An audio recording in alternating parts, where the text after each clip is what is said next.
and welcome everyone to Kids Speak Out, a program that invites young people to join us in conversation about matters that affect their lives. Our focus since our very first Zoom gathering has been on the worldwide pandemic, the novel coronavirus or COVID-19. Our guests come from around the world, and through our conversations, we found that no matter where we live on this globe, we're one community facing down issues that affect us all. And so we continue today with our 10th episode. And today we want to tell you about our wonderful new association with the 1M2030 initiative, created by UNITAR, an agency under the United Nations umbrella that's inviting young people to join in a global search for innovative answers for making a brighter future for all of us in this worldwide community. Let's welcome our special guest, Alexander Taylor, a youth ambassador with that UN program. Alexander, thanks for joining us. Thanks, Barbara. It's great to be here. Well, we'll be talking to you shortly, but let's introduce some of our young people who will no doubt be among those future innovators. Some of them have already started, and we'll tell you about them too shortly. Introduce yourselves, guys. Hi, my name is Miles Carr, and I'm from Kensington, Maryland. Hi, I'm Charlotte, and I'm from Stratford-upon-Avon, England. I'm Jordan Rose. I'm Sam Rose. And we're from Bethesda, Maryland. Hi, I'm Olivia, and I'm from São Paulo, Brazil. Hi, I'm Alexandre or Alex, and I'm from São Paulo, Brazil. Hi, I'm Rachel, and I'm from Shanghai, China. Hi, my name is Guy, and I'm from Washington, D.C. Hi, I'm Brooke, and I'm from Sausalito, California. Hi, my name is Isabella, and I'm from São Paulo, Brazil. Hi, I'm Tom. I'm from Oxford, England. Well, we're so glad to have all of you in the gallery with us today. Let's begin with Alexander. Tell us how you got involved with trying to find solutions to problems beyond your own backyard. And tell us a little bit about that program, 1M2030, and how it could affect all of us here. Well, Barbara, it's a very interesting story. I think I started off really trying to focus on social entrepreneurship and how to develop social enterprises. So essentially, I worked a lot with environmental programs and moved forward towards more business and how to create sustainable models of business, as well as sustainable enterprises. And I did that through high school. That would be pretty hard coming right out of high school, was it? It was a challenge. It was a challenge. We like to call it the stretch zone. It's right between your comfort zone and your danger zone, and that's where you need to find yourself to grow. So I just wanted to ask you, what inspired you to go abroad and do this work? That's a great question, Olivia. I really think a lot of it had to do with hearing stories about my great-grandfather and how he went as an ambassador from Haiti to Ethiopia to spread egalitarian values and to spread democratic principles. And hearing those stories growing up made me want to learn about how I could immerse myself further and how I could do something beyond where I was currently in high school, where I had a lot of business experience from different programs I took, but I didn't really know how to apply them. And I think Senegal gave me an opportunity to do that, as well as to connect with people from the community. So what made you choose Senegal to do your gap year in? That's a great question. A lot of it had to do with, I really love the culture there, the Wolof culture. It's a Francophone country, so it was originally colonized by France. And my family is Haitian. And a lot of it had to do with, I really wanted to go and connect there. I wanted to feel and understand how can people create projects sustainably, because a lot of people, they might only go to a country for maybe 2 or 3 months and then start working on a project and then return home and not have something that's completed or will continue on. So I wanted to go, but I wanted to go for an amount of time that would allow me to really kind of understand the culture there. Alexander, I understand you went on a merit scholarship. How did you get that? Maybe they'd like to know how to apply for something like that. Sure. I'd highly recommend it if you could. It's called Global Citizen Year. It's an organization that instead of gap year, they really use the word purpose year. And they try to emphasize focus on a stretch zone, which is essentially trying to get out of your comfort zone, but not into the danger zone, but find a place of growth between high school and college. So I went to apply to Global Citizen Year. And I was granted a merit scholarship, so I got pretty much almost all expenses to go and leave and explore.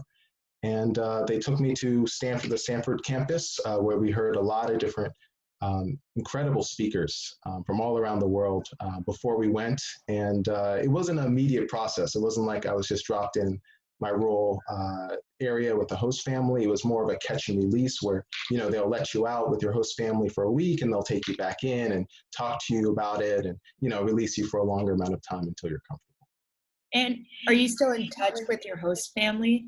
Oh my goodness, yes. We're always talking, and we remain connected. It feels like you have another family across the world, really, right across the lake. At any time you want to call or talk. What kind of stuff did your friends and your teachers say when you told them you were going to travel and stuff? It was a mixed reaction. A lot of people don't really understand much about, Senegal being in the West African side of the continent. A lot of people don't really know much about Africa, generally speaking.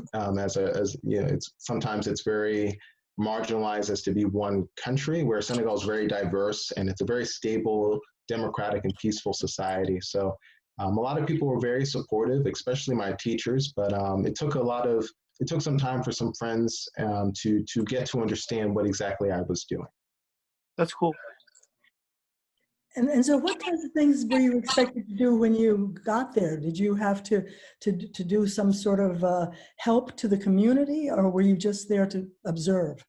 Well, the primary purpose is what they call immersion. So it's really you need to learn the language. I walked in with a pocketbook on Wolof and woke up every morning to a rooster with body clock issues. So it took a minute to adjust. Alexander, I want you to meet two guys in the gallery there, Sam and Jordan Rose. They have a story about a community project that they got involved in. They didn't have to travel to do it, but it was also in Africa.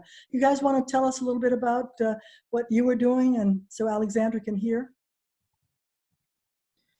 Yeah, so for one of my summer reading books, I had to read a book called A Long Walk to Water by Linda Sue Park. And it basically talked about the treacherous journeys that kids have to take each day to get clean water for their friends and family.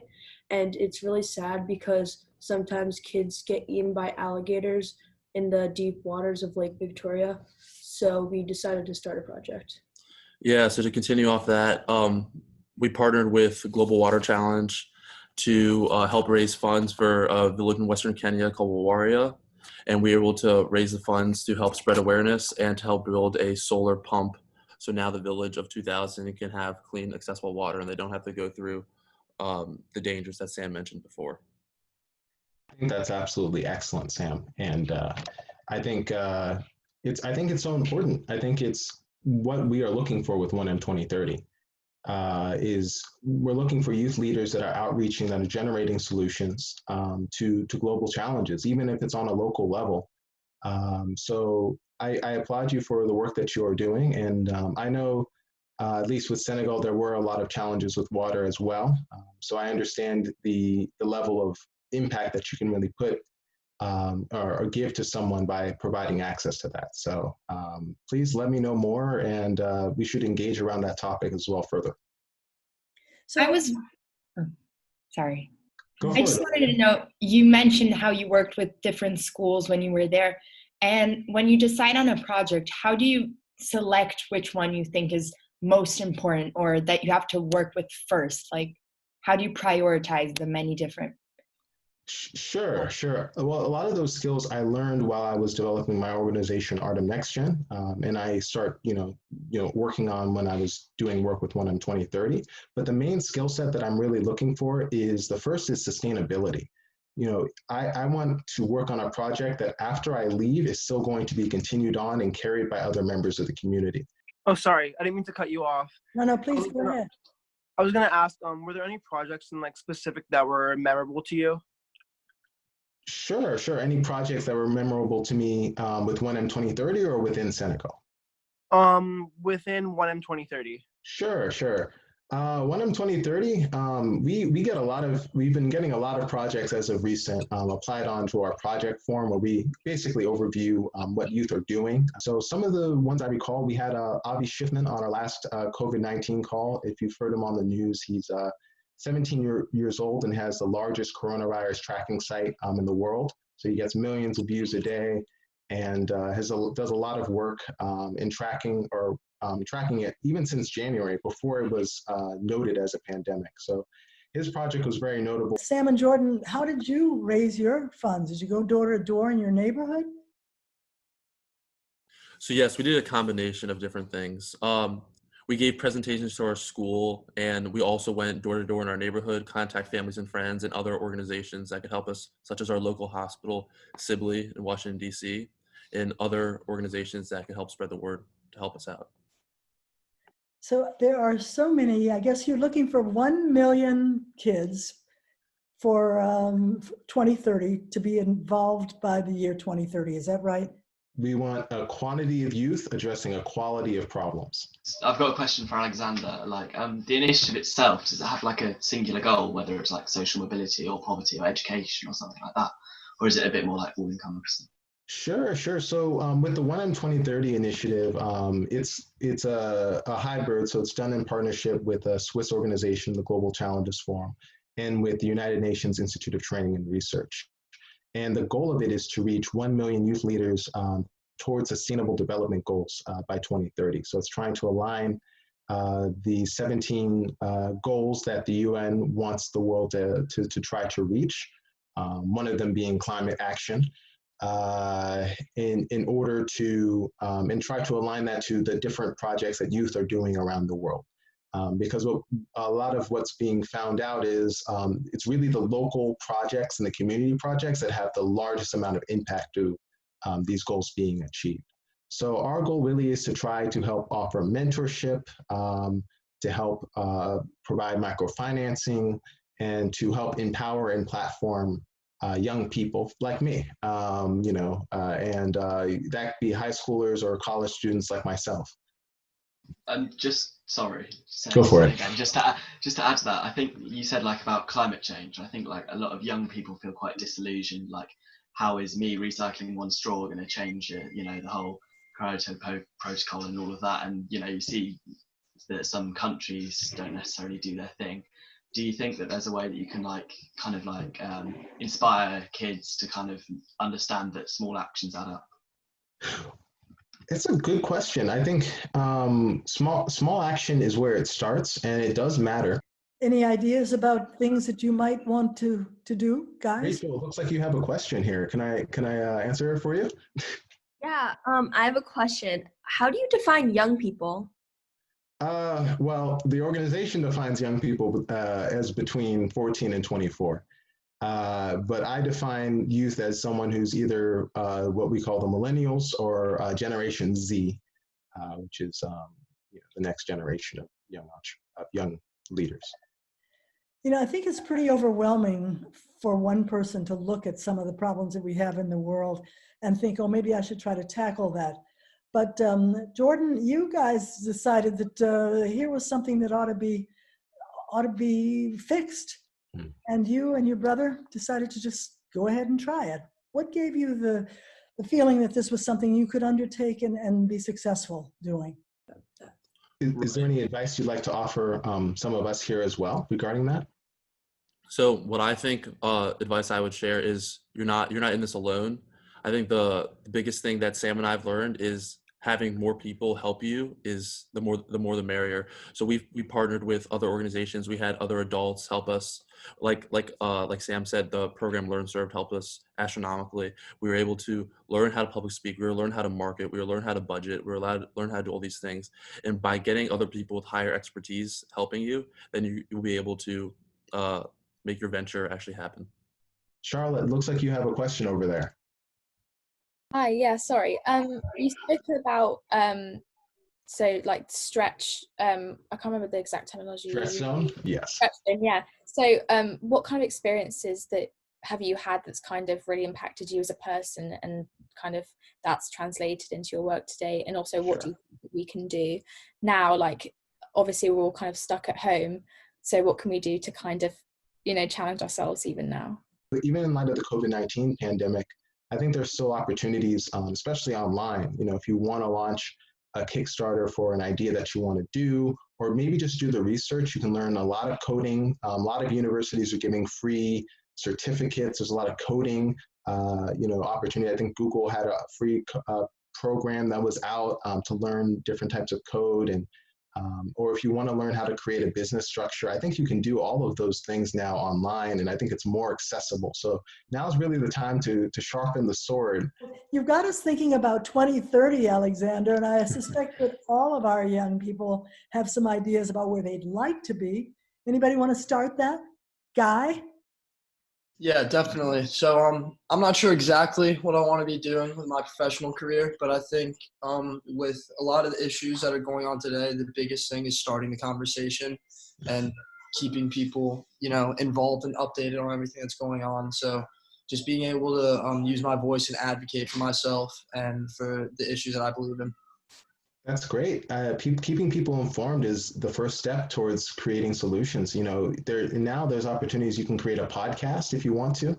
Online you could, maybe even start your own blog or channel as well if those are things you're passionate about or if there's a point of interest, and that looks good on your resume and on, you show that you've took initiative on that, and But I do wish you all the best moving forward. It sounds very exciting. Thank you. Rachel, how about you?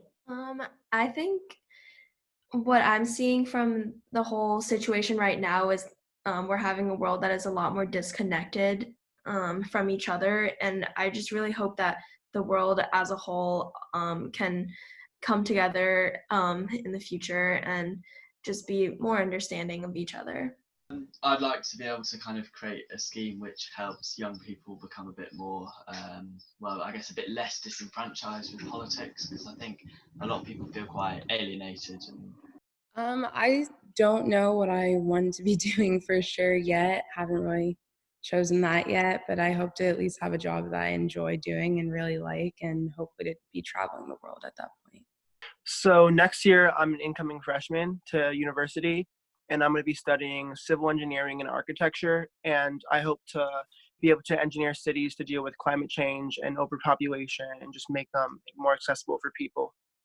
Oh, this is critical. Sustainable cities is one of the 17 sustainable goals. No idea where I'll be living in 10 years, but that I can contribute to the community I'm in some way in 2030. I'd say by 2030, I hope to either be working with human and civil rights law through legal aid, or with research-based policy creation with think tanks on topics like immigration. Long-term goal, probably can't get everyone a clean water pump, but try and get as many places as possible. I haven't actually decided, as I'm still in high school, what I want to do with my life.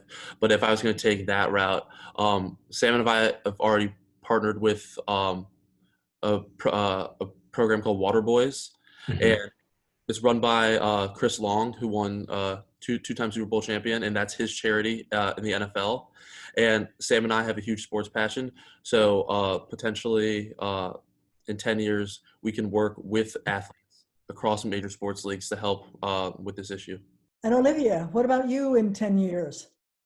In 10 years, I hope to be working in the field of either biochemistry or biophysics, but especially I want to come back to Sao Paulo here, where the funding for research is very limited and it's not fairly divided. And so I want to be doing something to help make that funding greater and make it more have a more significant impact. And Charlotte, how about you? Hopefully in 10 years I'll be doing something in journalism, but also kind of law, but definitely using I think my voice and my privilege that it's kind of apparent now with everything going on. But yeah, something in journalism, I think. Great. Brilliant. I think you're helping keep the world informed. It's excellent. Well, this has been a very interesting discussion, a lot of food for thought. We want to thank Alexander Taylor again for joining us with so much to share about a 10-year plan to get 1 million kids interested in innovating to help our global community. We thank you, Sam and Jordan, for your inspiring story of getting involved to bring water to a tiny village in Africa. And thanks to all of our wonderful group of gallery guests for contributing their thoughts and their questions. We also want to thank all of you out there who are watching and invite you to consider joining us at some time. Meanwhile, check out our website to learn more, kidsspeakout.me. We hope you'll continue to stay safe out there as we continue our worldwide battle against COVID-19. and we'll see you next time.